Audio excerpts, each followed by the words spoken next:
My name is Dolly Jasmine. Today's topic is 360 degrees appraisal. Let's learn about 360 degrees appraisal first. 360 degrees feedback is defined as a process for collecting, quantifying and reporting observations about an individual from people that an individual has worked with, both internal and external. Finally, a 360 degrees appraisal is nothing but a feedback from managers, directors, colleagues, peers, etc. There are some important steps to follow for 360 degrees appraisal. These are the guides for a 360 degrees appraisal. The first one is communicate the process. Communicate the purpose and also how the process will be conducted and the result will be used so that everyone involved in the process has a clarity of it. Take time and communicate it to everyone over one-on-one meetings, group meetings and mails, etc. You can use all the methods to communicate with the people so that the communicate helps a lot to identify about the person's strengths and weakness.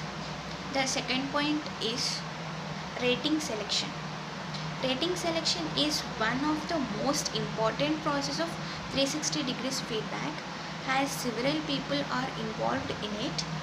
Employees who are being reviewed should choose an adequate number of raters or feedback providers. When employees select a good number of reviews, then there will be enough data for analysis. This is a very important step. I mostly saw in many organizations, and we also see in app stores. If we want to install an app, we will first check the ratings there. And the third point, choose the 360 feedback software. As a manager, you should select a 360 feedback software that will help you set the questionnaire quickly for all your employees. It should be easy to use so that they'll take less time for conducting the process. So there will be no wasting of time by using this software of 360 degrees, and that will be so easy to answer all the questions. And there is a fourth point, report. Once all the reviewers have submitted their reviews, it is time to generate a report for the employees who were received in the 360 degrees feedback process. It should be simple and understood.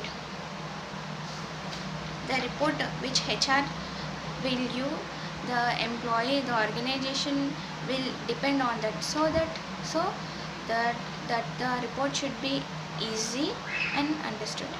And the fifth step is continuous evaluation.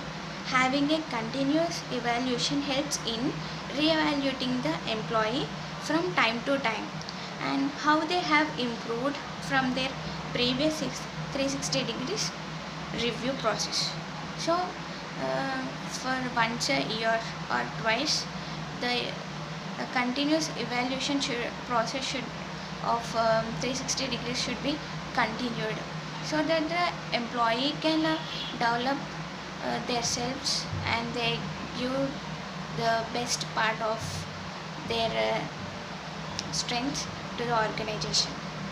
This is 5 steps 360 degrees appraisal guide. So thank you.